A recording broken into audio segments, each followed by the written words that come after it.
Hello and welcome to today's SportWrap show. I'm your host, Limba Mopetami. Now, the Namibian Premier Football League sponsorship launch took place today. The league will be sponsored to the tune of 20 million by Debmarine Namibia. These and more in today's show. But before we get into that, let's head to the hit list.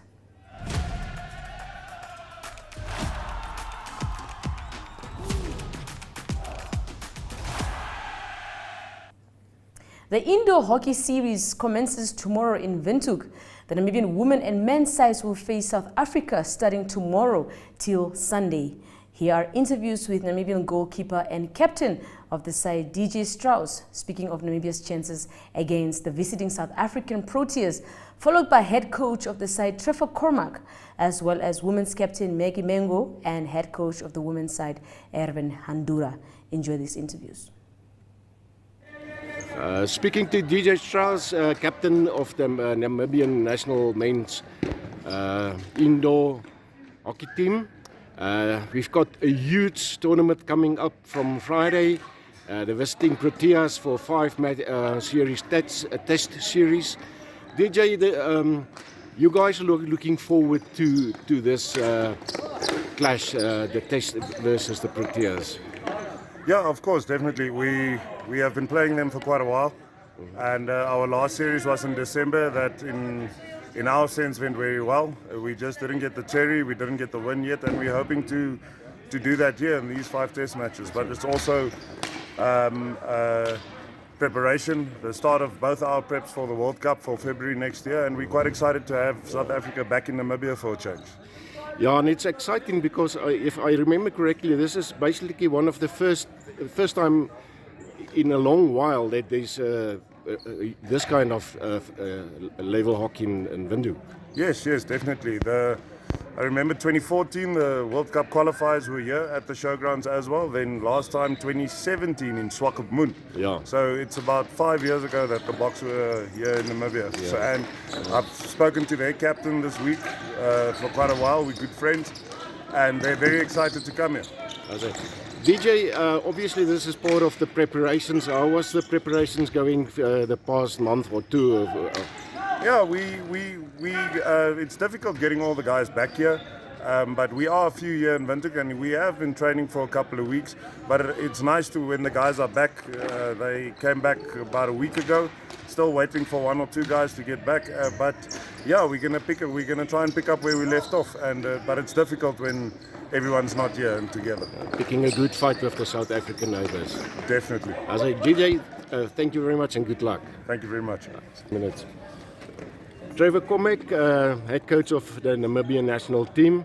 Trevor, this is exciting times for hockey in Namibia with the World Cup that was cancelled earlier this year, and now it's due for next year. Is it February, March? February. In Pretoria, I believe. Yeah. Trevor, yes. Any thoughts from your side on the upcoming series here at the showgrounds as from Friday afternoon? Yeah, Tielman, we're not 100% ready where we were before the Belgium World Cup got cancelled. So the December Test Series was for us great. You know, we were really ready for the World Cup. So we took a step back now. We've had to recoup. I've got 7 players outside of Windhoek in Namibia, so I wasn't. Is it too loud? Sorry. So I wasn't able to get the players together until this week. So this Test Series we're looking at as just a regrouping series, and then we'll take it from there. You know, whatever the results are. So. Yeah, Trevor, thank you very much for your time and good luck for the 5 tests. Pleasure. I'll see you over the weekend. Thanks, Tom. Hello Namibia, I'm the captain of the national indoor women's team. We're very excited to take on the South Africa women's team over the 5 test series that is planned for this coming weekend. We are actually ready as a team. We're in camp. We're excited to bring good hockey to our audience here in Namibia, and the team is mentally and physically ready. From a fitness level, yes, there's still a lot of work to do, but I think at this stage the preparation time to the World Cup, which we're building up to, we're doing amazing. I think we've been training together, and most of the players have been based back in Namibia. There's only a few of us who's still in South Africa. So we're actually excited and looking forward to a great build-up test series which leads to the World Cup. We're excited to really have a good performance at the World Cup which is scheduled next year in South Africa, our African soil. So I want to invite you all as Namibians to come out this weekend, Friday morning, Friday evening, Saturday morning, Saturday evening, to really come watch us showcase good hockey for both the men and the women. So see you all then. Thank you.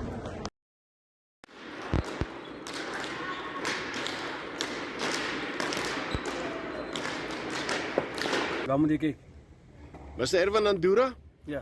head coach of the Namibian national ladies team, Yeah. indoor team.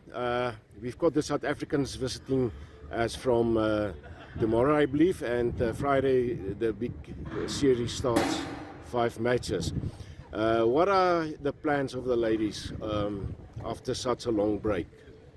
Yeah, but as you know, we are preparing for the Indoor World Cup, which is next year in February in Pretoria. We have less than 100 days. This is basically our first test, so to say, to be tested how we've been training for the past 7 or 8 weeks or so. So I think we're looking forward to, and we appreciate that South Africa came, and initially they invited us to go there, but I think then the union talked to them nicely and said, well, last time in 2018 we went to them, so the union suggested we play the test matches here in Windhoek, which they agreed, and so now we're happy that they are coming, and we're looking forward to play these 5 test matches. The players-wise, are the team on full strength, or are there a few of the girls missing? Yeah, one of the girls in the original team going to the World Cup, Armand van Staden, unfortunately due to exams, she's at Stellenbosch University first year, so they have exams, so she's unable to come. But Dania Meyer only came today. She's also at Stellis. So yeah, other than that, I'm at full strength. The average age of my team is 22.8. I'm having like 5 under 21s, and I think 4 under 25s, and only 3 players are over the age of 25. So it's a very young team, because at the previous World Cup we had, and we were also the youngest team with a 21.3 average age. So yeah, I think the team has grown a little bit from 21.3 to 22.8 going to the World Cup. So still going to be a good team that can do Namibia proud. Erwin, and a good youth and a mixture of experience in the team, I believe, with Maggie Manger, the captain, again. Yeah, we have 5 players that were at the previous World Cup, being both goalkeepers, Pietro Stolberg and Prerencia Diamond, Mengo the captain, and Sunyaludir, as well as Jelen Hermanes. So they had the experience of the previous World Cup in 2018 in Berlin, Germany. So at least also 10 of the players in the squad now, in the team now playing South Africa this coming weekend, also played last year in April when we beat South Africa 2-0 in the final. So I only have 2 uncapped players in the team, being Gillies, one of the Gillies sisters in the team, the younger one, and also Kutia. Also both are 17-year-olds still in high school. Yeah. Erwin, I want you to invite the public to come and watch the matches at the showground. Can you please do that for us? Yes, I think the public will never have another opportunity, really, especially in Windhoek, because normally when we play South Africa, we play at the coast, and the coastal communities have been really coming in numbers to support us. So now is the opportunity for the locals in Windhoek. Please come Friday. The first match is at 10:30, the women, followed by the men versus South Africa at 12 o'clock. So please come in numbers and support both our teams, because we are looking forward to doing Namibia proud and also give you guys a nice show. Erwin Andura, thank you very much, sir, and good luck to you and the team for the encounter. Thank you, Salman. We appreciate you coming here today. With that, let's head for a quick short ad break. Once we return, we head into the Zoom In segment of today's show.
Local players are waiting with bated breath for the league to kick off.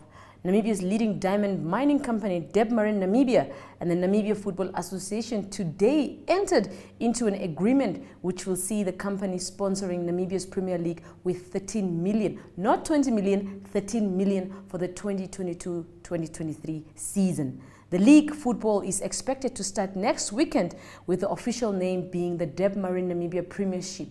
CEO of Debmarin Namibia announced this earlier today. Here's footage from today's launch compiled by Jesse Jackson Karaitha with Otto Shikongo, Debmarin Namibia CEO. So have a look at this. Pioneering a new diamond world, establishing Namibia as a world-class global leader in marine diamond recovery through innovation, through technology, and through skills development. As we say in Debmarin Namibia, our job is to turn diamond dreams into reality. We are proud indeed of the work we do and our unmatched contribution to the Namibian fiscus. And that is in terms of dividends, taxes, and royalties. And nothing brings us greater joy as Debmarin Namibia employees than to be at occasions like this today, supporting sports.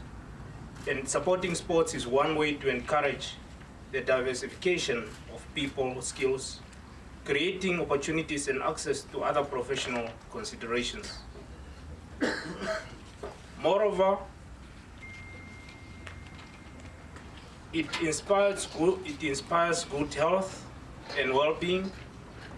It promotes discipline and is conducive to activity that provides an escape for both player and spectator from potential temptation to partake in social ills. Weighing into sports sponsorship offers our young people the opportunity to play competitive sports and provide platforms for them to be scouted by other clubs, which will further put our country's name on the global sports map, and amongst other benefits. For us, through this sponsorship agreement with the NFA, it is of our fundamental conditions that respect for the game be upheld. We hope this sponsorship will bring all the NFA football clubs together and unite everyone who has the love for the game. As a company, Debmarin Namibia, that prides itself on being part of the fabric of Namibia society, we are acutely aware of the challenges we face as a country. We are particularly concerned about opportunities for the youth. That is why Debmarin Namibia spends annually 100 million Namibian dollars on training and development opportunities. I'm actually smiling because this number was different before the event and it was corrected. So just before I parked outside, I got a note from Stella saying, no, the number has changed to 100 million. So I thought now the sponsorship has changed to 100 million.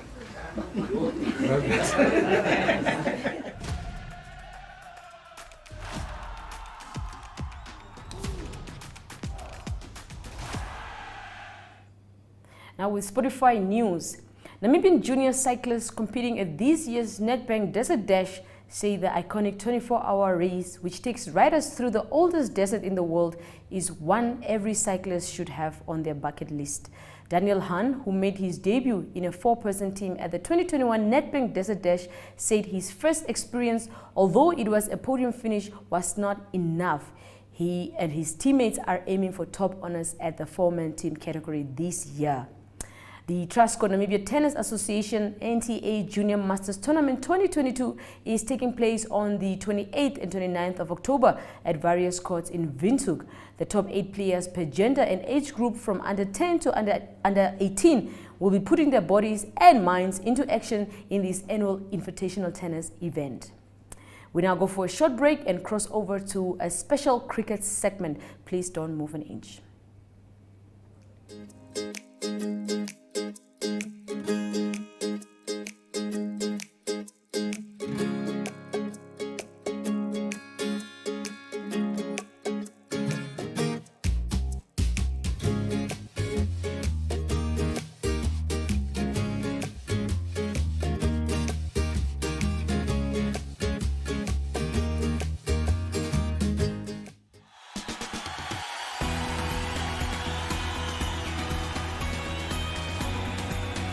Across that river, Jordan.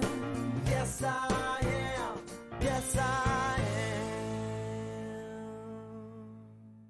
am. Born in Cape Town, grew up there, moved to Namibia when I was 22, thanks to my dad, and I'm very grateful for that. It's one of the best things that's ever happened in my life. Growing up in South Africa is a lot different from Namibia, and it's made me the person I am today. You have to be tough, you have to compete against everybody else because there's a lot of guys vying for one position. I had to make the move to come to Namibia to further my career, and I think from what I've brought with me from growing up in that environment into our environment now is helping us quite a lot. Frylink is our street fighter. You know, his heart is massive. His mental toughness is next level. He's one of those guys that you just want to be next to when the pressure is on. Jan is a very fiery character. He's also our fines master, which is like he's very entertaining when he gets going. You have a laugh. Top bloke, and he always helps where he can. Quite different from other seam bowlers. I'm not express pace, so what I lack in pace I have to make up with my brain, basically. I have to outsmart the batters and think ahead. Very good death bowler. You always expect a death bowler to have pace, and he hasn't got it, but he's got skills. Jan has got amazing skill with the ball. He's not the express pace, but what he lacks in pace he makes up with a clear mind.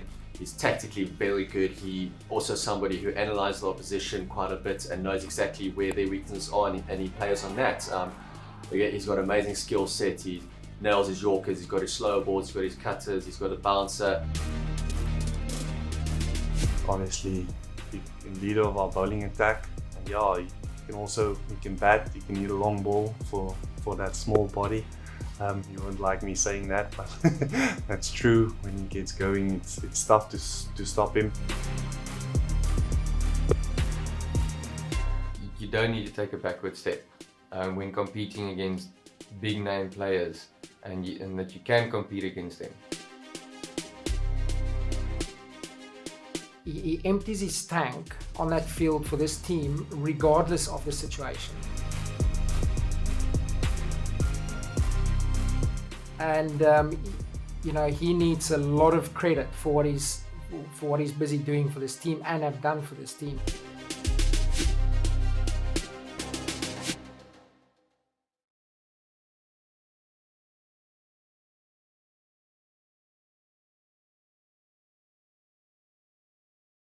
I'm gonna cross that river, Jordan. Yes, I am. Yes, I am.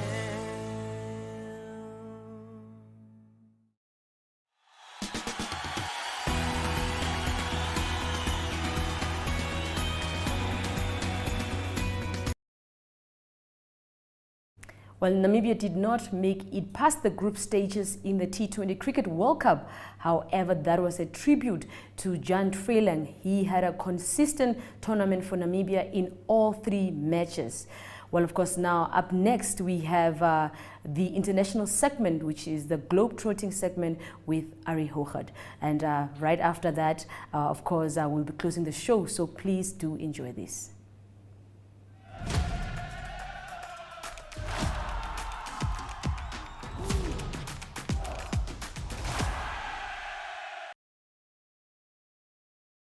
Good day everyone, time for international sports news, and starting off with cricket news. It is the T20 World Cup for men taking place in Australia, and for South African Proteas, good news, they're back on winning ways, beating Bangladesh by 104 runs, and it was South Africa that batted first. They made 205 for the loss of 5 wickets in their allotted 20 overs, and Bangladesh then bowled out for 101 runs. It was Andrich Nortje for the Proteas that best with the ball. He got figures of 4 wickets for 10 runs in just 3.3 overs. Batting, it was South Africa's Riley Rousseau that had a brilliant innings, 109 unbeaten runs from 56 deliveries. In Group 1, it is very closely contested at the moment. It is Australia that play against England, a very important game on Friday. That Group 1 is quite open now because the game between New Zealand and Afghanistan that had no result because of rain. Also, the surprise loss of England against Ireland that also froze open that side of the draw. On to some tennis news. There's 2 tournaments being played at the moment on the men's ATP circuit. The first one is the Vienna Open, also called the Erste Bank Open. And the results from the tournament is number 4 seed Taylor Fritz of the USA. He's been knocked out in the round of 16, and that was by Denis Shapovalov of Canada. Also, Daniel Medvedev, the number 1 seed, safely through. He beat Nicholas Basilashvili by 6-2 and 6-2. And then Stefanos Tsitsipas, number 2 seed of Greece, he is safely through, beating Denis Novak of Austria by 7-6 and 6-2. Other men's tournament on the ATP Tour currently taking place is the Swiss Indoor Tournament. And in the round of 16 also, it is Carlos Alcaraz that safely through. He beat Netherlands' Botic van der Zandschulp in that was 6-4 and 6-2. And Pablo Carrera Busta, the countryman also from Spain of Alcaraz, and he beat Dominic Stricker in 3 sets. And then lastly, Holger Rune from Denmark. He had a bit of a surprise, or was responsible for a bit of a surprise, beating the number 7 seed Alex de Manier of Australia by 6-2 and 7-5. Continuing international sports news with Formula One racing news, and according to reports, it is Red Bull and the FIA, the Formula One governing body, that reached an agreement that is related to their sanction with the budget cap that they went over in 2021. And that is not known what the sanction is at the moment, but it seems like Red Bull is ready to sign that agreement. It will still be seen if Mercedes-Benz will accept that. Obviously, Lewis Hamilton lost the title last year to Max Verstappen, and they will definitely not be happy if the sanction is not for taking points away from Red Bull. So that is all still happening in the world of Formula One. Also news in Formula One is that Audi looks set to join Formula One in the year 2026. And Audi announced that they will partner with Sauber, and that will Audi will provide the power unit for the cars. And that will be from 2026, and still 2024 and 2025. It will be Sauber that will be powered by Ferrari. To conclude today's international sports news, golf news, and it is the LIV Golf Series that will have the last tournament of the season this coming weekend. It is the breakaway Saudi-backed league that will have a very large amount of money that they will play for this coming weekend, all of $50 million on the line. Every tournament before this one was $25 million. They play in teams. There's 48 players that will tee off on a gunshot start, and they will play 3 rounds, but they're in teams of 4. And the winning team of 4 will earn $60 million, dividing it between the 4 golfers. The golf tournament will be played at the Trump National Golf Club that is in Miami, and it is President Donald Trump, former President Donald Trump of the USA, that is set to be present at the tournament as well. So that is the international sports news for now. Hope you have a great sport day, and we talk again tomorrow. Goodbye.